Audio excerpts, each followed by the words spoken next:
Hello नमस्कार बच्चों, मैं अम्बरीश यादव आप सभी का काउट्स एजुकेट पे स्वागत करता हूं। आज हम लोग पढ़ने वाले हैं लेक्चर 2 है हमारा। इससे पहले हम लोगों ने सेट थ्योरी पढ़ रखी है, जिसने नहीं देखा है तो पीछे जाके आप लोग प्लेलिस्ट में देख सकते हैं। आज हम लोग उसी सीरीज को कंटिन्यू कर रहे हैं। आज हमारा जो टॉपिक रहने वाला है वो रहने वाला है रिलेशन। ठीक है, ये जेई का है और 11th में जो बच्चे होंगे बोर्ड से दे रहे होंगे उनके लिए भी ये इंपॉर्टेंट है। ठीक है, तो रिलेशन करके एक चैप्टर है, वही हम लोग आज पढ़ने वाले हैं। तो रिलेशन हम लोग स्टार्ट करते हैं।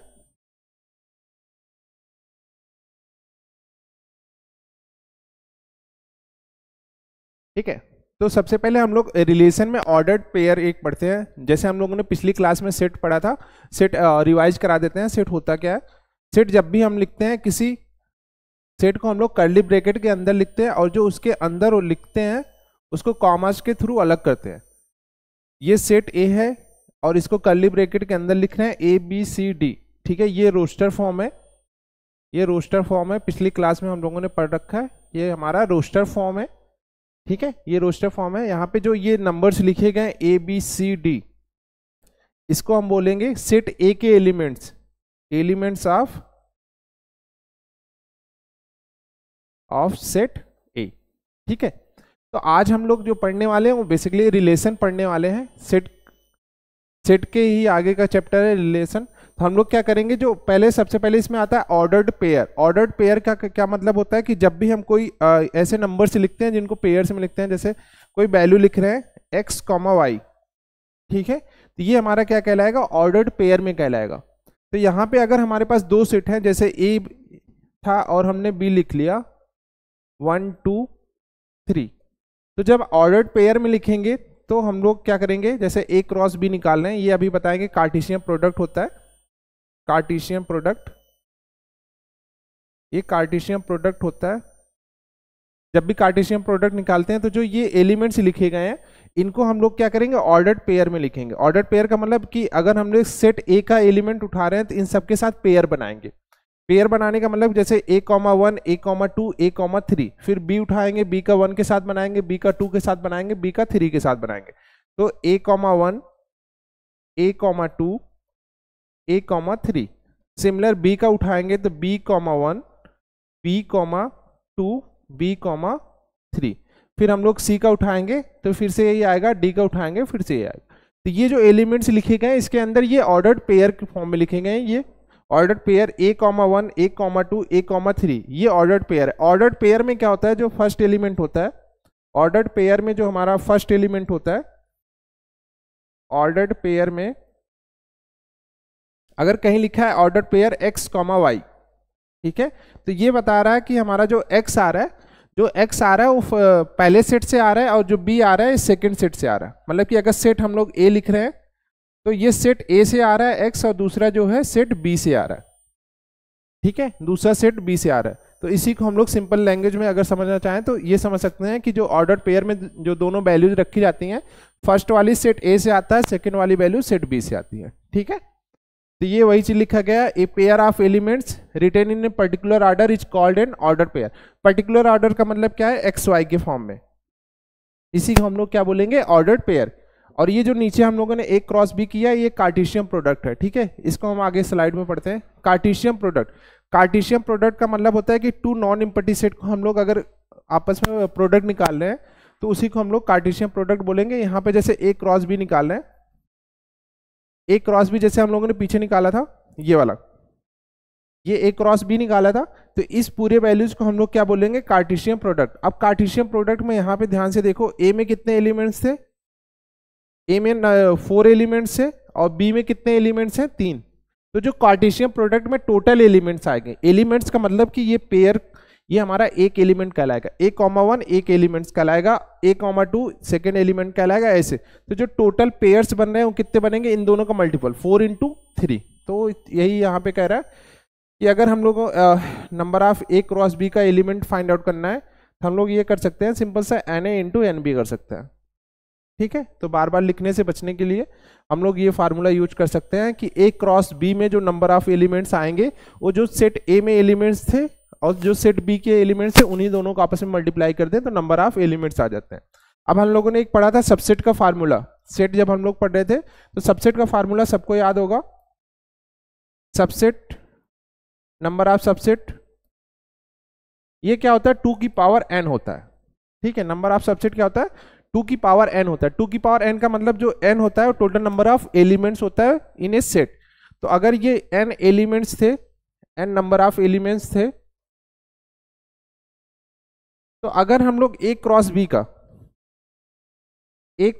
का इसका अगर हम लोग सबसेट फाइंड आउट कर रहे हैं, तो इसमें टोटल एलिमेंट्स कितने थे, टोटल एलिमेंट्स क्या है, Na इंटू एन बी। मतलब कि अगर हम लोग फर्स्ट Na की वैल्यू मान लेते हैं P है और Nb की वैल्यू मान लेते हैं Q है। Na की वैल्यू P है, Nb की वैल्यू Q है। मतलब कि सेट A में P वैल्यू है और मतलब P एलिमेंट्स हैं और B में Q एलिमेंट्स हैं। तो हम लोग जब नंबर ऑफ सबसेट निकालेंगे 2 की पावर PQ, ये फार्मूला हो जाएगा किसी भी कार्टेशियन प्रोडक्ट में अगर हम लोग 2 सेट यूज कर रहे हैं तो वो नंबर ऑफ सबसेट निकालने का। ठीक है, ये वही चीज बोला है कि it is denoted bye A cross B। जब भी प्रोडक्ट लिखते हैं तो ऑर्डर्ड पेयर में लिखते हैं और A क्रॉस B से इसको लिखते हैं। तो यहाँ पे ये बोल रखा है A क्रॉस B और product set of A and B, और ऊपर इन्होंने बोला है कि Cartesian product of 2 sets A and B is the set of all those ordered pair whose first coordinate. यहाँ पे ध्यान देना, यहाँ पे लिखा है first coordinate is an element of set A, the second coordinate is element of set B। तो वही चीज अगर हम लोग x कॉमा बी लिख रहे हैं, कहीं पे x कॉमा बी लिख रहे हैं, तो ये जो x बता रहा है ये फर्स्ट सेट से बता रहा है, मान लेते हैं सेट A, और ये जो y लिखा गया है ये सेट B का एलिमेंट है। ठीक है, ये वही चीज बता रहा है कि अगर हम लोग 2 सेट से A क्रॉस B निकाल रहे हैं तो जो फर्स्ट ऑर्डर का जो फर्स्ट एलिमेंट होगा वो सेट A से आएगा और जो सेकेंड एलिमेंट होगा वो सेट B से आएगा। ठीक है, आई होप ये आपको समझ में आया होगा। कुछ प्रॉपर्टीज है, प्रॉपर्टीज ऑफ कार्टेशियन प्रोडक्ट। ठीक है, ये आप वेरीफाई भी कर सकते हो, सिंपल सा आप एलिमेंट्स लिख सकते हो, कुछ करना नहीं है। आप सेट A लिख सकते हो 1 2 एंड B लिख सकते हो 2 3, ऐसे करके आप इन सबको वेरीफाई कर सकते हो। मैं एक्सप्लेन कर देता हूँ। जैसे कहीं लिखा गया A cross B not equal to B cross A, क्योंकि हम लोग वैल्यू जो है ऑर्डर्ड पेयर में लिख रहे हैं, अगर उनको चेंज कर देंगे, आपस में इंटरचेंज कर देंगे तो उनका क्या हो जाएगा, पेयर चेंज हो जाएगा। जैसे अगर कहीं लिखा है 2,3, तो क्या ये इक्वल होगा 3,2 के, नहीं इक्वल होगा। क्यों इक्वल नहीं होगा, क्योंकि हमें पता है कि अगर हम लोग ऑर्डर्ड पेयर में जा रहे हैं तो ये 2 3 के इक्वल नहीं होगा, 3 2 के इक्वल नहीं होगा। ठीक है, इस वजह से ये नॉट इक्वल का साइन लगा है। तो ये वही चीज कह रहा है कि A cross B not equal to B cross A। मतलब कि अगर हम लोग A एलिमेंट लिख रहे हैं, A में 1,2 है और B में लिख रहे हैं सिर्फ 2 लिख रहे हैं, तो जब A क्रॉस B निकाल रहे हैं तो ये वैल्यू कितनी आ रही है, 1,2 एंड दूसरा वाला 2,2। अगर हम लोग B क्रॉस A निकाल रहे हैं तो अभी जो निकालेंगे वो कितना आएगा, 2,1 आएगा एंड 2,2 आएगा। तो क्या ये दोनों आपस में इक्वल है, दोनों आपस में इक्वल नहीं है, दोनों आपस में इक्वल नहीं है। इस वजह से ये पहली प्रॉपर्टी सही है, मतलब कि नॉन कम्यूटेटिव बोल रही है। नॉन कम्यूटेटिव का मतलब होता है कि जो कम्यूटेटिव ना हो। ठीक है, कम्यूटेटिव का मतलब होता है कि फॉलो करे, उनका ऑर्डर आगे पीछे कर दें तो फॉलो हो। तो नॉन कम्यूटेटिव का मतलब वही हुआ कि ये ऑर्डर फॉलो नहीं कर रहा है। ठीक है, अगर आप इनका ऑर्डर चेंज कर रहे हो तो इनकी वैल्यू भी चेंज हो जा रही है। ये हम लोगों ने अभी पीछे पढ़ रखा है, ये अभी मैंने पीछे बता दिया था कि अगर A क्रॉस B का हमें निकालना है टोटल एलिमेंट्स, तो हम लोग क्या कर सकते हैं, सेट A में जितने एलिमेंट्स हों और सेट B में जितने एलिमेंट्स हों दोनों को आपस में मल्टीप्लाई कर दें तो total number of A cross B का निकल जाएगा। इसको समझने के लिए यहाँ पे भी आप कर सकते हो। यहाँ पे देखो Na की वैल्यू अगर हम लोग लिखे, Na की वैल्यू 2 है, Na की वैल्यू 2 कैसे है, 2 एलिमेंट्स आ रहे हैं 1 एंड 2। ठीक है, यहाँ पे वैल्यू नहीं देखनी है, सिर्फ एलिमेंट्स आपको काउंट करने हैं कितने एलिमेंट्स हैं। Na की वैल्यू मतलब Na में टोटल कितने एलिमेंट्स हैं 2 और Nb में कितने एलिमेंट्स हैं 1। तो हम लोग जब A क्रॉस B निकाल रहे हैं तो 2 इंटू 1 करेंगे तो टोटल कितने एलिमेंट्स आने चाहिए, 2 आने चाहिए। यहाँ पे देखो A क्रॉस B में कितने एलिमेंट्स आ रहे हैं, 2 ही आ रहे हैं। ये दोनों, ये आपका एक एलिमेंट्स कहलाता है, ये एक एलिमेंट्स कहलाता है। ठीक है, जिसको नहीं समझ में आ रहा है सेट जाके पीछे से रिवाइज कर लेना, हम लोगों ने एक क्लास सेट की पढ़ी है। ठीक है, और सिमिलर ये अगर हम लोग B क्रॉस A कर रहे हैं, फिर से वही NB इंटू Na हो जाएगा। तो NB में टोटल 2 एलिमेंट्स थे और Na में टोटल कितने एलिमेंट्स हैं 1, तो इनका क्रॉस करोगे तो कितना आएगा 2 एलिमेंट्स, फिर से वही आ गया 2 एलिमेंट्स। ठीक है, तो ये वही चीज है। और ये आपका पी का मतलब होता है पावर। पावर सेट हम लोगों ने पढ़ रखा है। पावर सेट में क्या होता है कि जैसे जो सेट लिखते हैं, जो सबसेट लिखते हैं, टोटल जितने भी सबसेट आते हैं उन सबको हम लोग अगर एक कर्ली ब्रैकेट के अंदर सेट के अंदर रख दें तो हमारा एक नया सेट बनता है जिसे हम लोग पावर सेट बोलते हैं। ठीक है, पावर सेट का फार्मूला होता है 2 की पावर 3, सॉरी 2 की पावर n। जितने एलिमेंट्स होंगे उतने ही सबसेट होते हैं, और सबसेट को ही अगर हम लोग सेट के अंदर रख दें तो हमारा क्या कहलाएगा, पावर सेट। तो ये भी आप वेरीफाई कर सकते हो।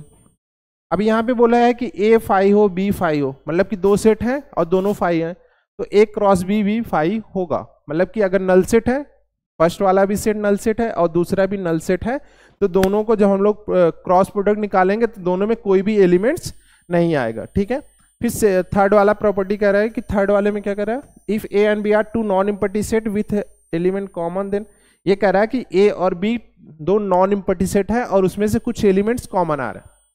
उसमें से अगर कुछ एलिमेंट्स कॉमन आ रहे हैं तो देन ये फार्मूला होगा A cross B and B cross A have 2n elements in common, 2n elements in common. ठीक है, तो अगर हम लोग A क्रॉस B और B क्रॉस A निकाल रहे हैं तो दोनों में कितने एलिमेंट्स कॉमन होंगे, जितने एलिमेंट्स आपने कॉमन होगा उसी का डबल कर देना, क्योंकि जब A क्रॉस B निकालेंगे, B क्रॉस A निकालेंगे तो दोनों में कॉमन आएगा। यहाँ पे हमने निकाला था, देखो A और B में, सॉरी A और B में कितने एलिमेंट्स कॉमन थे, एक एलिमेंट्स कॉमन था, ये 2 और 2। A और B दोनों सेट में एक एलिमेंट्स कॉमन था 2 एंड 2। जब हम दोनों ने A क्रॉस B निकाला, A क्रॉस B निकाला और B क्रॉस A निकाला, तो दोनों में देखो 2 2 कॉमन आ रहा है, 2 2 कॉमन आ रहा है, तो मतलब कि 2 हो गए। तो यहाँ पे हम लोग क्या कर सकते, वही से जितने एलिमेंट्स कॉमन आ रहे हैं, एक कॉमन आ रहा था 2 से मल्टीप्लाई किया तो 2 हो गया। अगर यहाँ पे कोई और एलिमेंट्स कॉमन आ रहा था मोर देन 1, देन उसमें 2 से मल्टीप्लाई करते तो total number of common elements निकल के आता, total number of common elements निकल के आता। फिर ये कुछ प्रॉपर्टी लिखी गई है, इसको आप वेरीफाई कर लेना अगर एग्जाम में आ रहा है। आपको ये रटने की जरूरत नहीं है। आप सेट कोई लेट करेंगे, 1 2 ऐसे लेट कर लो, B को भी लेट कर लो, 3 4 लेट कर लो, या फिर एक एक एलिमेंट्स सब में लेट करोगे तो ये वेरीफाई हो जाएगा। जैसे अगर हम लोग लेट करेंगे A की वैल्यू, मतलब A में 1 सेट कर, B की कर लो और C की कर लो, इन सबसे सारी वेरीफाई हो जाएंगे। ठीक है, जो भी चीज़ें लिखी गई हैं सारी वेरीफाई हो जाएंगी। ये फार्मूला है, ये आपकी प्रॉपर्टी है, अगर याद है तो अच्छी बात है, नहीं याद है तो और अच्छी बात है। ठीक है, जरूरत नहीं है याद करने की इसकी। आगे चलते हैं। ये हमें एक क्वेश्चन है जो जेई में आया था। ठीक है, पहले आता था, अभी इस टाइप का क्वेश्चन नहीं आ रहा है, थोड़ा सा पुराना है। तो सेट में वैसे भी जेई के क्वेश्चन कम ही आते हैं रिलेशन के, तो जो मिला वो उसमें यही था कि A आपको सेट गिवन है 2,4 एंड B गिवन है 3 4 5, देन हमें फाइंड आउट करना है। तो जैसे जैसे बोला है वैसे वैसे हम फाइंड आउट कर लेते हैं, इसमें ज़्यादा दिमाग लगाना नहीं है। तो इन्होंने जो बोला है कि यहाँ पे हमने सबसे पहले इंटरसेक्शन लेना। ठीक है, इसका मतलब होता है इंटरसेक्शन। इंटरसेक्शन का मतलब होता है कि जो दोनों सेट में कॉमन पार्ट हो। इंटरसेक्शन का मतलब होता है कि जो दोनों सेट में कॉमन हो। तो हम लोग जब A इंटरसेक्शन B निकाल रहे हैं तो यहाँ पे इन दोनों में कॉमन पार्ट ढूंढ रहे हैं, तो कॉमन कितना आ रहा है, 4 ही आ रहा है, तो 4 लिख लिया। फिर यहाँ पे A यूनियन B लिख रहे हैं। A यूनियन B का मतलब होता है कि हमें सेट के एलिमेंट्स रिपीट नहीं करने हैं, लेने दोनों सेट के हैं। तो यहाँ पे हमें दोनों सेट लेने हैं, तो दोनों सेट लेंगे 2 3 4 एंड 5। ठीक है, तो ये हमारा आ गया A intersection B, A union B, तो ये वैल्यू आ गई। अब इन्होंने जो बोला है उसको हम लोग सॉल्व कर लेते हैं। पहले इन्होंने बोला है कि A इंटरसेक्शन B रखना है, देन हमें प्रोडक्ट निकालना है किसके साथ, A यूनियन B के साथ। ठीक है, कोई बात नहीं, इजी क्वेश्चन था। यहाँ पे हम लोग इसकी वैल्यू रिप्लेस कर रहे हैं 4 से, और इसका प्रोडक्ट निकालना है, ये वैल्यू रख के 2 3 4 एंड 5। ठीक है, 2 3 4 एंड 5, A यूनियन B यही आ रहा था, 2 3 4 एंड 5।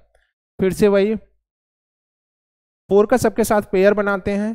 तो ये 4 का पेयर जब बनाएंगे तो ये क्या बनेगा, 4 2 4 3 4 4 एंड 4 5। ये हमारा प्यारा सा आंसर हो जाएगा। ठीक है, ऐसे ऑप्शन में इसका उल्टा भी दिया रहेगा, तो आप कंफ्यूज ना होना। ऑप्शन में ऐसे गिवन रहेगा, ये तो गिवन रहेगा ही, ऑप्शन में ऐसे भी गिवन रहेगा 2 4 3,4, 4,4, 5,4।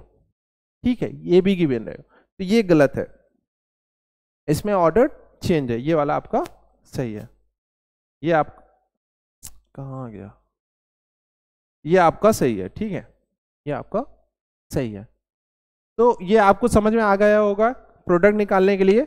और नंबर ऑफ एलिमेंट्स अभी यहाँ पे निकाल देते हैं। जैसे हम लोगों ने यहाँ पे निकाला था कि देखो यहाँ पे अगर इस पूरे को हम लोग यहाँ पे नोट हो गया हो तो आगे चलते हैं। यहाँ पे थोड़ा सा ये इस सेट को हम लोग मान लेते हैं कोई नया सेट। ठीक है, इसको मान लेते हैं कोई नया सेट, तो P मान लेते हैं। तो यहाँ पे NP में कितना एलिमेंट्स था, एक था, और इसको Q मान लेते हैं। तो ये यहाँ पे कितने एलिमेंट्स आए हैं, टोटल 4 एलिमेंट्स आए हैं, टोटल 4 एलिमेंट्स हैं। तो अब हमें number of elements find out करना है, number of elements P cross Q को फाइंड आउट करना है। तो ये हम लोग डायरेक्ट यहाँ पे निकाल सकते हैं 1 into 4 करके। तो टोटल कितने आएंगे, 4। और इसको अगर आपको वेरीफाई करना हो तो ये सामने लिखा गया, ये कॉमर्स के थ्रू अलग होते हैं। तो ये टोटल एलिमेंट्स कितने लिखे हैं, फर्स्ट, सेकेंड, थर्ड, फोर्थ, तो टोटल 4 एलिमेंट्स लिखे गए। तो ये आपका वेरीफाई हो गया, जो पीछे प्रॉपर्टी हम लोगों ने पढ़ी थी। ठीक है, अब तो हम लोगों ने अभी तक जो कार्टेशियन प्रोडक्ट निकाला है सिर्फ 2 सेट्स का निकाला है, 2 सेट्स का। ठीक है, जिसमें सिर्फ 2 सेट्स होते थे। अभी हमें मोर देन 2 सेट्स हो तो उसके लिए क्या करेंगे, कुछ नहीं करेंगे, सेम वही प्रोसेस रहेगा। तो हम लोग पेयर्स बना लेंगे, 2 मतलब कि 2 का निकाल लेंगे, देन जो थर्ड वाला रहेगा उसके साथ फिर से बना लेंगे। तो यहाँ पे जैसे इन्होंने बोला है कि 2 को A क्रॉस B को हम लोग डबलेट बोलते हैं, 3 होगा तो ट्रिपलेट बोलेंगे, N होगा तो N टपलेट बोलते हैं। ठीक है, तो इसका कोई मीनिंग है नहीं, आपसे ये पूछेगा भी नहीं, जेई में तो बिल्कुल नहीं पूछेगा। तो ये जो 3 वाला प्रोडक्ट है वो हम सीखते हैं, ये वाला। यहाँ पे देखो P की वैल्यू 1 2 गिवन है, हमें फाइंड आउट करना है P क्रॉस P का। तो हम लोग या तो आगे से P क्रॉस P निकाल लेते हैं या पीछे से P क्रॉस P निकालते हैं, फिर उसी का प्रोडक्ट कर देंगे जो P है उसके साथ। तो हम लोग सबसे पहले P क्रॉस P निकालते हैं। P क्रॉस P निकालना है तो P में कितने एलिमेंट्स हैं, 1, 2, फिर से इसका प्रोडक्ट निकालना है 1, 2 के साथ। तो पेयर बनाएंगे, तो पेयर जब बनाएंगे 1 का पेयर बनाएंगे 1 के साथ, फिर कॉमा लगाएंगे, 1 का पेयर 2 के साथ बनाएंगे, देन हम लोग फिर से पेयर बनाएंगे 2, 1 एंड 2, 2। ठीक है, तो ये आ गया हमारा P cross P cross P आ गया। अब हमें फिर से बनाना है, P क्रॉस P आ गया, अब हमें फिर से बनाना है P के साथ। ठीक है, तो अगर हमें फिर से P के साथ बनाना है तो हम लोग क्या करेंगे, P वाले एलिमेंट्स को फिर से मल्टीप्लाई कर देंगे। तो ये हमारा था P क्रॉस P। अब हम फिर से P निकाल रहे हैं, तो इसका फिर से प्रोडक्ट निकाल देते हैं, किसके साथ, 1, 2 के साथ। तो पेयर फिर से बन जाएगा। अभी क्या होगा, यही नंबर्स इसके साथ बन जाएंगे, 1, 1, 1, फिर इसके साथ बनेगा 1, 2, 1, फिर इसके साथ बनेगा 2, 1, 1, फिर इसके साथ बनेगा 2, 2, 1, फिर 2 वाला पेयर बनेगा 1, 1, 2, 1, 2, 2, 2, 1, 2 एंड 2, 2, 2। ये फाइनल आंसर हो जाएगा इसका। ठीक है, तो डबलेट पूछेगा आपसे, P क्रॉस Q पूछेगा तो इजी है, और ये पूछेगा तो भी इजी है। तो आप ऑप्शन में चेक करोगे तो आपको ऑप्शन में ये मिल जाएगा। ठीक है, आपको ये ऑप्शन में मिल जाएगा। आगे चलते हैं। हाँ, number of elements in the Cartesian product, ये तो हमने पहले ही पढ़ लिया है। Number of elements in the Cartesian product, ये तो हमने पहले ही प्रॉपर्टी पढ़ रखी है अभी थोड़ी देर पहले ही। ठीक है, और ये नंबर ऑफ सबसेट का भी हम लोगों ने पढ़ लिया, तो ये पढ़ लिया है। ठीक है, नंबर ऑफ सबसेट में कुछ नहीं है, जैसे हम लोगों ने यहाँ पे निकाला है कितने एलिमेंट्स आ रहे हैं, 1, 2, 3, 4, 5, 6, 7, 8, टोटल 8 आ रहे हैं, टोटल 8 आ रहे हैं। तो जब 8 आ रहे हैं तो टोटल नंबर ऑफ सबसेट कितना होगा, 2 की पावर 8, 2 की पावर 8। तो उसमें कोई दिक्कत नहीं है, ये हम लोगों ने पढ़ रखा है। आगे चलते हैं। अब रिप्रेजेंटेशन ऑफ कार्टेशियन प्रोडक्ट, जो हम लोगों ने पेयर में लिख रहे थे 1, 2 या फिर x, y, जो फर्स्ट सेट था, सेकंड सेट था, उनमें हम लोग पेयर बनाते थे, वो उसको हम लोग अगर इस फॉर्म में लिखना चाह रहे हैं, पिक्टोरियल फॉर्म में रिप्रेजेंट कर रहे हैं, तो हम लोग क्या करेंगे, जैसे ये 1, 2, 3 है, सेट A को हम लोग एक सर्कल या फिर बॉक्स में बनाएंगे 1, 2, 3, और B वाले को दूसरे बॉक्स में लिखेंगे। अब इनको हम लोगों को मैच कराना है। ठीक है, तो ये मैच कैसे होगा, अब देखो 1 का हमें ठीक है, 1 का ए के साथ बनाना है, 1 का बी के साथ बनाना है, 2 का ए के साथ बनाना है, 2 का बी के साथ, 3 का ए के साथ, 3 का बी के साथ। तो ये टोटल पेयर बन जाएंगे। और पेयर अगर हम लोगों को लिखना है रोस्टर फॉर्म में, जो सेट फॉर्म में लिखते हैं, तो वहां पे कैसे बनेगा? अगर हम लोग निकाल रहे हैं ए क्रॉस बी, तो इसको ऐसे लिखेंगे रोस्टर फॉर्म में 1 comma A, 1 comma B and 2 comma A, 2 comma B, 3 comma A, 3 comma B. ठीक है, तो ये रिप्रेजेंट करने का एक तरीका है। ठीक है, इसको हम लोग ऐसे रिप्रेजेंट करते हैं कि आपका 1 के साथ जो पेयर है, ये बता रहा है कि ये सेट ए के एलिमेंट है, सेट ए के एलिमेंट है, और ये बता रहा है सेट बी के एलिमेंट है। और आप यहां भी देख सकते हो जो पीछे वाले नंबर्स लिखे गए हैं, हम लोगों ने सेट में पढ़ा था। अगर हमें जैसे ए क्रॉस बी गिवन है, सपोज दैट आपको क्वेश्चन में ये गिवन है, आपको ये क्वेश्चन गिवन है, यहां से आपको फाइंड आउट करना है set A and set B, ये फाइंड आउट करना है। ठीक है, मान लेते हैं आपको ए क्रॉस बी गिवन है, आपको सेट ए और सेट बी फाइंड आउट करना है। तो आप कैसे फाइंड आउट करोगे? जो फर्स्ट एलिमेंट है, जो ए क्रॉस बी का फर्स्ट एलिमेंट है, उसको हम लोग उठाएंगे और सेट के अंदर रखेंगे। सेट की एक प्रॉपर्टी होती है, कर्ली ब्रैकेट के अंदर कभी भी चीजें रिपीट नहीं होती, जो एलिमेंट्स होते हैं वो रिपीट नहीं होते। तो हम लोग इसके अंदर रख रहे हैं। ठीक है, हम लोग यहां पे रख रहे हैं। अब देखो यहां पे फर्स्ट में क्या लिखा गया, 1 1 2 2 3 3 3 3, तो रिपीट तो कर नहीं सकते, सिर्फ यही लिखेंगे 1 2 3। और सेकंड में सेट बी में जाएंगे तो पीछे वाला एलिमेंट लेंगे, A B A B A B, तो रिपीट तो करना नहीं है। कहाँ गया? ठीक है, तो यहाँ पे रिपीट करना नहीं है, तो ए कॉमा बी कॉमा, ठीक है, 2 ही एलिमेंट है, ए कॉमा बी कॉमा। ठीक है, तो ये सेट बी कहलाएगा, इस सेट ए कहलाएगा। आप यहाँ से रिवर्स भी जा सकते हो और यहाँ से उल्टे भी जा सकते हो। ठीक है, यहाँ से ए क्रॉस बी भी निकाल सकते हो, ये तो गिवन था। ए क्रॉस बी हमें गिवन था, हमें निकालना, sorry A and be given था, हमें ए क्रॉस बी निकालना था, तो ए क्रॉस बी हमने निकाला प्रोडक्ट। और यहाँ पे अगर हमें उल्टा जाना है तो हम लोग ये कर सकते हैं, जो फर्स्ट वाले एलिमेंट्स हैं उनको उठाना है और सेट के अंदर रखना है। ठीक है, आगे चलते हैं। रिलेशन, ठीक है, ये जो रिलेशन है ये वही बता रहा है जो हम लोगों के सेट ए टू बी बता रहा था। अगर हम लोग यहाँ पीछे समझना चाहें, ये जो रिलेशन बता रहा है, ये इसको हम लोग बता सकते, अगर सेट ए है सेट बी है, तो ए और बी के बीच में, ए और बी के बीच में कुछ रिलेशन है। ठीक है, ए और बी के बीच में कुछ रिलेशन है जो बता रहा है कि 1 का ए के साथ है, 1 का बी के साथ है, 2 का ए के साथ है, 2 का बी के साथ, 3 का ए के साथ, 3 का बी के साथ। तो सेम चीज ये रिलेशन है। यहाँ पे रिलेशन में क्या कह रहा है कि जो हमारे कार्टेशियन प्रोडक्ट में हम लोग टोटल नंबर ऑफ सेट निकाला था, टोटल नंबर ऑफ प्रोडक्ट का एलिमेंट्स निकाले थे, उसी का सबसेट होगा, उसी का सबसेट होगा। जैसे हम लोगों ने यहाँ पे निकाला था कि ये ए क्रॉस बी निकाला है। अब रिलेशन क्या होगा, आपसे पूछेगा कि जैसे मान लेते हैं ये एक एलिमेंट्स यहाँ से उठा लेते हैं, ये 3 बी, अगर हम लोग 3 बी उठा रहे हैं, आपसे पूछेगा कि ये क्या इसका रिलेशन इसमें है, तो आप यहां से 3 बी को चेक करेंगे। अगर ए क्रॉस बी में है तो ये क्या हो जाएगा, सबसेट हो जाएगा ए क्रॉस बी का। 3b क्या हो जाएगा, subset of A cross B हो जाएगा।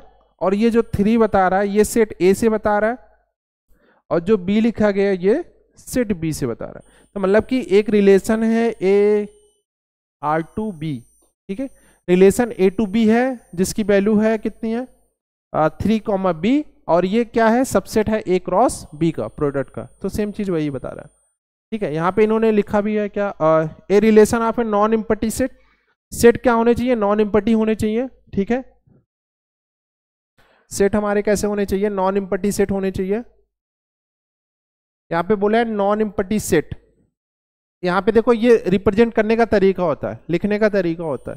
तो ये रिलेशन बता रहा है ए टू बी, मतलब कि फर्स्ट वाले एलिमेंट्स का सेकंड वाले, मतलब फर्स्ट वाले सेट का सेकंड वाले सेट से। तो ए टू बी ये रिलेशन बता रहा है, इस subset of cartesian product of A cross B. A cross B में सारे एलिमेंट्स आएंगे और उसी का सबसेट होगा क्या हमारा जो रिलेशन होगा। ठीक है, ए टू बी रिप्रेजेंट करते हैं, ये वही चीज लिखा गया। ये आपका अगर आपने पढ़ा होगा सेट, तो ये सेट बिल्डर फॉर्म में लिखा गया है। और हम लोगों ने जो अभी पढ़ा है वो रोस्टर फॉर्म में लिखा है। ठीक है, अभी हम लोगों ने जो पढ़ा है वो रोस्टर फॉर्म में लिखा है, तो ये हमारा सेट बिल्डर फॉर्म में लिखा गया। ठीक है, तो अभी जो दोनों में डिफरेंस होता है, सेट बिल्डर फॉर्म का मतलब होता है कि हम लोग एक्स सच दैट एक्स कुछ फंक्शन से लिखते हैं, और रोस्टर फॉर्म का मतलब होता है कि वैल्यूज रख के उनको हम कॉमर्स के थ्रू अलग करते हैं। ठीक है, वो सेम चीज है। अब ये कह रहा है B is an image of A under R, A is a pre image of B under R. ठीक है, इसको पढ़ने की जरूरत नहीं है, मैं ऐसे एक्सप्लेन कर दे रहा हूं। अगर यहाँ पे 1 2 है और यहाँ पे मान लेते हैं ए बी है, इसको मैच कराया।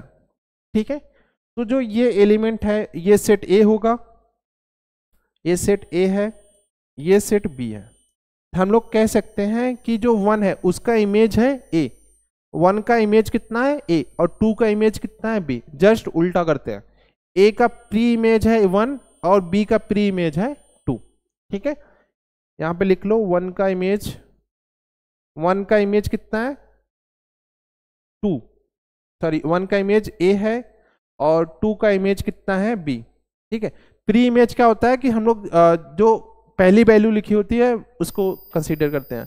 प्री इमेज जब लिखेंगे तो हम कह सकते हैं कि ए का प्री इमेज कितना है 1 और बी का प्री इमेज कितना है 2।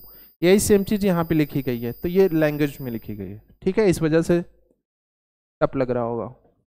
आगे चलते हैं। अब हमें 3 चीजें पढ़नी है जो इंपॉर्टेंट है। ठीक है, इसके आगे भी इंपॉर्टेंट है, पूरे हमें कैलकुलस में भी यूज होगा। ठीक है, वो है हमारा डोमेन, कोडोमेन एंड रेंज। 3 चीजें यूज होने वाली हैं, डोमेन, कोडोमेन एंड रेंज। ठीक है, तो ये जो चीजें लिखी गई हैं इससे अच्छा है हम लोग सीधा कुछ समझ लेते हैं। मान लेते हैं 2 सेट है हमारे पास, 2 सेट है हमारे पास। यहाँ पे कुछ वैल्यू रखी है 1 2 3, और इसको हम लोग लिख देते हैं ए बी सी डी। ठीक है, मान लेते हैं 1 का इमेज ए है, 2 का इमेज बी है, 3 का इमेज सी है। इसको सेट ए बोल रहे हैं, इसको सेट बी बोल रहे हैं। ठीक है, 2 सेट हैं हमारे पास, set A and set B. तो आपको डोमेन और कोडोमेन जब निकालेंगे तो डोमेन का मतलब होता है कि जो हमारा पहला वाला लिखा गया, ठीक है, जो पहला वाला लिखा गया उस पूरे को हम लोग बोलेंगे डोमेन। ये फंक्शन में हम लोग पढ़ेंगे आगे, दोबारा से वापस से पढ़ेंगे। ये जो पहला वाला लिखा है इसको हम लोग पूरे को डोमेन बोलेंगे, इस पूरे को हम लोग डोमेन बोलेंगे। इस डोमेन का इमेज जो है सेकेंड वाले सेट में होगा, तो इस पूरे को हम लोग डोमेन बोलेंगे। अब जिनके साथ इनका पेयर बन रहा है, जिनके साथ पेयर बन रहा है उसको हम लोग रेंज बोलेंगे।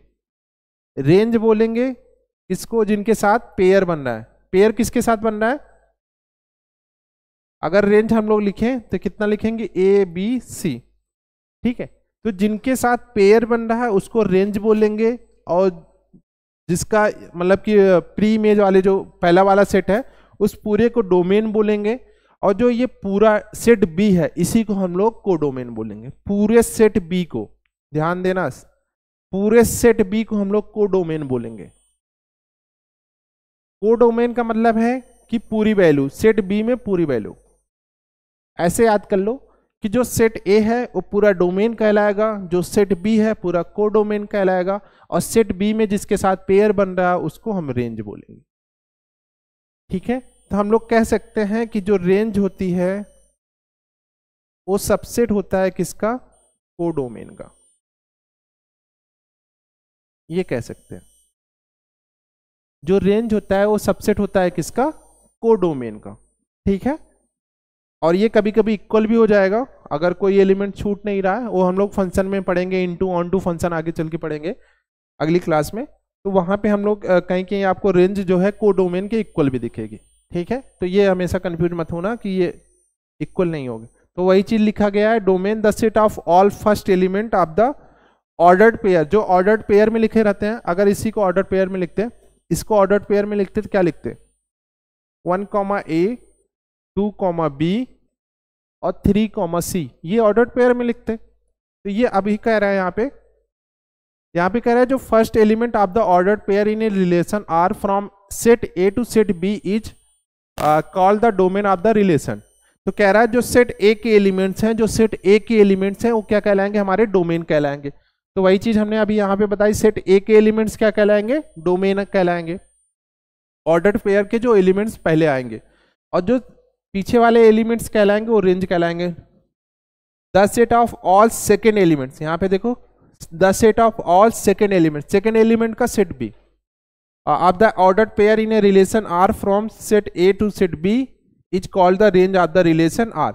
वही सेम चीज जो सेट बी है उसको हम लोग रेंज बोलेंगे, सॉरी सेट बी में जिसके साथ इमेजेस बन रही है उनको हम लोग जो है रेंज बोलेंगे, और जो पूरा सेट बी है उसको कोडोमेन बोलेंगे। सेम चीज वो यहाँ पे भी बोला है, तो यहाँ पे ये लिखा गया है range is subset of codomain.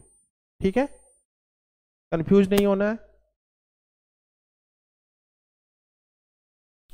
Types of relations, ठीक है, अब हम लोग पढ़ते हैं types of relation. Type of, एक चीज शायद छूट गया, नंबर ऑफ रिलेशन छूट गया, तो ये नंबर ऑफ रिलेशन का फार्मूला लिख लेना, total number of relation, total number of relation, ये 2 की पावर पी क्यू होता है। पी क्या है, number of elements in set A, और सिमिलर क्यू क्या है, number of elements in set B. ठीक है, ये फार्मूला आप एक लिख लेना। टोटल नंबर ऑफ रिलेशन का फार्मूला क्या होगा, 2 की पावर पी क्यू। ठीक है, आगे चलते हैं, और कुछ नहीं छूटा। ठीक है, अब यहां पे पूछा है इम्पटी रिलेशन। इम्पटी रिलेशन का मतलब होता है कि फाई आपका कोई रिलेशन ही ना बन रहा हो, कि मतलब कि इमेजेज ही कोई ना हो, सेट ए का सेट बी में कोई इमेजेज ही ना हो, कोई पेयर ही ना बन रहा हो, तो उसे हम क्या बोलेंगे, इम्पटी रिलेशन। सेम चीज यहां पे मेंशन है, a relation is empty relation if it has no elements, that is no elements of set A is mapped into any element of A, it is denoted by R is equal to 5। ठीक है, ये वही चीज कह रहा है कि अगर हमारे पास दो सेट हैं, सेट ए और सेट बी, तो हम कह सकते हैं अगर सेट ए का कोई भी इमेज सेट बी में नहीं है तो उसे हम क्या बोलेंगे, इम्पटी सेट बोलेंगे। ठीक है, तो उसे हम क्या बोलेंगे, इम्पटी सेट। दूसरा है यूनिवर्सल सेट। यूनिवर्सल सेट का क्या मतलब होता है कि सारे इमेजेज आपके सेट में हो, सारे इमेजेज जितने भी पॉसिबल हो। तो वही चीज बोल रहा है कि ये relation R in a set A is universal relation if each element, यहाँ पे मेंशन है if each element of A, each element of A, यहाँ पे ये मेंशन है each element of A is related to every element of A, then R is equal to A cross A is called the full relation, या फिर इसी को बोलेंगे हम लोग यूनिवर्सल रिलेशन। ठीक है, मान लेते हैं सेट ए है और उसी के साथ हम लोग रिलेशन फाइंड आउट करते हैं। सेट ए है, उसी का सेट ए के साथ रिलेशन फाइंड आउट कर रहे हैं, और सभी के इमेजेस अवेलेबल है, सभी के इमेजेस बन रहे हैं, तो उसे हम क्या बोलेंगे, यूनिवर्सल सेट बोलेंगे। ठीक है, ये उतना काम का नहीं है, कभी पूछा भी नहीं जाएगा। देखो उसके बाद हम लोग पढ़ेंगे आइडेंटिटी रिलेशन। आइडेंटिटी रिलेशन का मतलब क्या होता है कि दोनों एलिमेंट्स सेम हो, दोनों एलिमेंट्स सेम हो, तो उसे हम लोग क्या बोलेंगे, आइडेंटिटी रिलेशन बोलेंगे। जैसे 1, 1, 2, 2, 3, 3, A, B, B, C, C, मतलब कि जो दोनों नंबर्स हैं, मतलब कि x, y वाले, वो दोनों सेम हो, तो उसे हम क्या बोलेंगे, आइडेंटिटी रिलेशन बोलेंगे। उसे क्या बोलेंगे, आइडेंटिटी रिलेशन बोलेंगे। और फिर उसके बाद आता है रिफ्लेक्सिव रिलेशन। इन दोनों में थोड़ा सा डिफरेंस है। रिफ्लेक्सिव रिलेशन में भी सेम होता है, बट उसके साथ और भी एलिमेंट्स आएंगे, उसके साथ और भी एलिमेंट्स आएंगे। जैसे मान लेते हैं कहीं लिखा गया है, इसका एग्जांपल हम लोग लिख ले, तो ये 1, 1, 2, 2 और ये 3, 3, ये हमारा देखो इसमें क्या है, तीनों आइडेंटिटी है, मतलब 1, 1, 2, 2 एंड 3, 3, ये कहलाएगा हमारा आइडेंटिटी। इसके अलावा एलिमेंट्स नहीं होंगे, सपोज दैट इसके अलावा कोई एलिमेंट्स नहीं है। बट रिफ्लेक्सिव क्या होगा, रिफ्लेक्सिव में अगर आपका 1, 1 है, 2, 2 है, 3,3 है, उसके बाद कहीं अगर लिखा गया 1,3, ठीक है, अगर 1,3 है तो ये रिफ्लेक्सिव बन जाएगा, ये रिफ्लेक्सिव बन जाएगा, ठीक है, रिफ्लेक्सिव ये बन जाएगा, बट ये आइडेंटिटी नहीं है। आइडेंटिटी किसकी वजह से नहीं आ रहा है? ये 1,3 की वजह से, ठीक है। आई होप दोनों में डिफरेंस आपको समझ में आ रहा हो। जो हमारा आइडेंटिटी है उसमें जितने भी पेयर्स होंगे वो दोनों सेम सेम होंगे, जैसे 1 1 2 2 3 3, बट जो रिफ्लेक्सिव है उसमें ऐसा कंपलसरी नहीं है, बट ये होना चाहिए कि जो उसमें एलिमेंट्स यूज हो रहे हैं वो सेम हो, उसके एक्स्ट्रा उसके अलावा भी एलिमेंट्स हो सकते हैं। जैसे यहाँ पे कितनी वैल्यूज यूज हुई हैं? सिर्फ 1 2 3 तीन ही वैल्यूज यूज हुई हैं, और तीनों का देखो यहाँ पे आइडेंटिटी वाला रिलेशन है, 1,1 2,2 3,3 और ये 1,3, तो ये हमारा क्या कहलाएगा? रिफ्लेक्सिव रिलेशन कहलाएगा, ठीक है। तो आपको ये रिफ्लेक्सिव, सिमेट्रिक और ट्रांजिटिव, जो क्लास 11th के बच्चे हैं, क्लास 11th में जो बच्चे हैं उनसे तीन चीजें पूछी जाती हैं, रिफ्लेक्सिव, सिमेट्रिक एंड ट्रांजिटिव, और अगर तीनों एक साथ हमारी वैलिड है, तीनों एक साथ हो रही हैं, तो उसको हम लोग क्या बोलेंगे? इक्विवेलेंस रिलेशन, ठीक है। आगे बढ़ते हैं, ठीक है, वो वही चीज है यहाँ पे एक्सप्लेन कर दिया। सिमेट्रिक रिलेशन देखो, y is said to be symmetric if x y belongs to R and y x, ठीक है, कुछ पल्ले नहीं पड़ रहा होगा, ये डिफिनेशन छोड़ दो, ऐसे समझो। सिमेट्रिक बनाने का मतलब होता है कि जैसे 1,2 है तो कंपलसरी है कि सेट के अंदर 2,1 होना चाहिए, सेट के अंदर जैसे 1,2 है तो 2,1 होना चाहिए, तभी ये क्या कहलाएगा? हमारा सिमेट्रिक कहलाएगा। अगर 3,2 है तो 2,3 होना चाहिए, 2,3 होना चाहिए, तभी ये क्या कहलाएगा? हमारा सिमेट्रिक कहलाएगा। और ये लैंग्वेज लिखी गई है तो यही चीज लैंग्वेज में भी लिखी गई है, अगर 1 2 है तो 2 1 होना चाहिए, और अगर 3 2 है तो 2 3 होना चाहिए, ठीक है। एक्स वाई है तो वाई एक्स होना चाहिए, इन्होंने यहाँ पे एक्स वाई बोला है, एक्स वाई है तो वाई एक्स होना चाहिए, ठीक है, तभी सिमेट्रिक बनेगा, अगर नहीं है तो सिमेट्रिक नहीं बनेगा, ठीक है। ट्रांजिटिव, ट्रांजिटिव का फिर से वही, अगर हम लोग 1,2 है और मान लेते हैं 2,3 है तो 1,3 होना चाहिए, ये हमारा ट्रांजिटिव की कंडीशन है। ट्रांजिटिव की कंडीशन क्या है? 1,2 हो, 2,3 हो, अगर ये दोनों हैं तो कंपलसरी है 1,3 हो। ये आप ऐसे समझ सकते हो, x is equal to y है and y is equal to z है, तो then x is equal to z ये होगा, ये जैसे हम लोग पढ़ते थे x is equal to z होगा, सेम वही कंडीशन यहाँ पे लग रही है। अगर 1,2 है, 2,3 है, देन हमारा कितना होना चाहिए? 1,3 होना चाहिए, तो ये क्या कहलाएगा? हमारा ट्रांजिटिव रिलेशन कहलाएगा। और तीनों अगर एक साथ हो रहे हैं तो उन्हीं को हम लोग क्या बोलेंगे? इक्विवेलेंस रिलेशन बोलेंगे, ठीक है। और यहाँ पे कुछ ये प्रॉपर्टी लिखी गई है, every null relation is symmetric and transitive relation every singleton, singleton का मतलब होता है जिनके सेट में केवल एक एलिमेंट्स हो, ठीक है। Is transitive relation, universal and identity relation are reflexive, symmetric as well as transitive. ये कह रहा है कि ये जो यूनिवर्सल वाला हम लोगों ने पढ़ा था, यूनिवर्सल मतलब पूरा टोटल, और आइडेंटिटी, आइडेंटिटी, ये दोनों क्या कहलाते हैं? हमेशा reflexive, symmetric as well as transitive. ये इंपॉर्टेंट है, ये प्रॉपर्टी इंपॉर्टेंट है, ठीक है। अगर तीनों हो, मतलब यूनिवर्सल और आइडेंटिटी दिए गए हैं तो क्या हो जाएंगे? रिफ्लेक्सिव हो जाएगा, सिमेट्रिक हो जाएगा, एज वेल एज ट्रांजिटिव हो जाएगा, ठीक है। एंटी सिमेट्रिक, ठीक है, ये कह रहा है कि एंटी सिमेट्रिक का मतलब जो सिमेट्रिक नहीं है, सिंपल से समझो, एंटी सिमेट्रिक का मतलब जो सिमेट्रिक नहीं है। अगर जैसे 1 2 है, 2 1 नहीं है, तो क्या हो जाएगा? एंटी सिमेट्रिक हो जाएगा, ठीक है।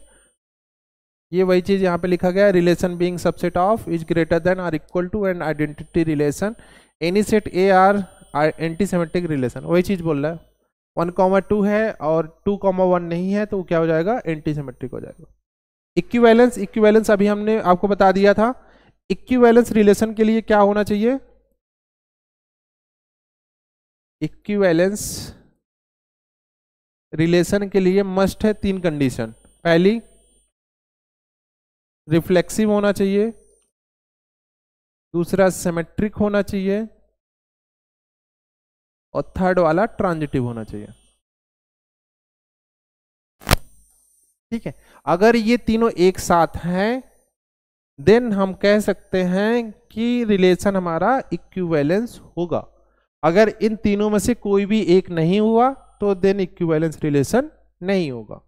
ठीक है, तीनों अगर है तो इक्विवेलेंस है, अगर तीनों नहीं है, तीनों में से कोई भी एक नहीं है, मान लेते हैं 2 हैं, मान लेते हैं रिफ्लेक्सिव है, ट्रांजिटिव है, सिमेट्रिक नहीं है, तो भी हमारा रिलेशन क्या होगा, इक्विवेलेंस नहीं होगा।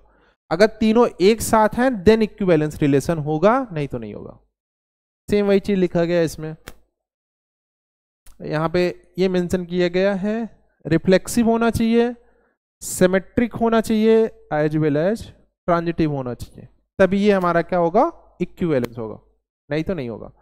इनवर्स रिलेशन इनवर्स रिलेशन का क्या मतलब है कि जैसे हम लोग A to B निकाल लेते हैं, यहाँ पे 2 सेट लिखते थे, ये सेट हमारा A था, ये सेट B था, यही तो कर रहे थे पीछे भी, यहाँ पे 1 लिखा था, यहाँ पे 2 लिखा था, 3 लिखा था, A लिखा था, B लिखा था, C लिखा था। ठीक है, ऐसे करके लिखा था A B C करके, तो इनको मैप कराते थे, मैपिंग कराते थे। ठीक है, इनको मैप कराते थे। अब यहां पे हम लोग रिलेशन निकालते थे A to B, A to B निकालते थे, ये रिलेशन निकालते थे। ठीक है, अब इनवर्स रिलेशन निकालना है तो इनवर्स का मतलब हमें B to A जाना है, हमें B to A जाना है। इनवर्स रिलेशन में क्या करना है, हमें B to A जाना है। B to A का मतलब अभी जो हमारा पहले डोमेन होता था, A to B में जो हमारा डोमेन होता था, अब वही हमारा क्या हो जाएगा, को डोमेन हो जाएगा, और जो को डोमेन होता था वो हमारा डोमेन हो जाएगा, जस्ट उल्टा। सेम चीज वही लिखा है कि range is equal to domain, और डोमेन हो जाएगा हमारा रेंज के इक्वल। ये R जो माइनस है ये गलत लिखा है, ये R इनवर्स लिखा गया। ठीक है, और ये भी आपका R इनवर्स लिखा गया है, यहाँ पे भी जहां भी R-1 लिखा गया वो ऐसे लिखा R इनवर्स। तो क्या कह रहा है, domain is equal to range. ठीक है, domain is equal to range हो जाएगा, और जो रेंज था वो हमारा डोमेन हो जाएगा। ठीक है, ये जो डोमेन था रेंज हो जाएगा, जो रेंज था वो डोमेन हो जाएगा। अभी तो यहाँ पे दोनों में सेम ही एलिमेंट्स हैं तो दोनों में सेम ही आएगा। ठीक है, इनवर्स रिलेशन का मतलब वही हुआ, जो डोमेन था वो हमारा रेंज, और जो रेंज था वो हमारा डोमेन, जस्ट उल्टा। तो मतलब कि ऐसा कर लो, आप B को पहले कर लो, A को बाद में कर लो, तो ज़्यादा समझ में आ जाएगा। अगर आपको इनवर्स वाला रिलेशन फाइंड आउट करना है तो जो सेट बाद में दिया गया उसको पहले रख लो, और जो सेट पहले दिया गया उसको बाद में रख लो, तो वहां से ज़्यादा इजी हो जाएगा। फिर वो कंसेप्ट लगा देना डोमेन और रेंज वाली, सेम ही आ जाएगा। ठीक है,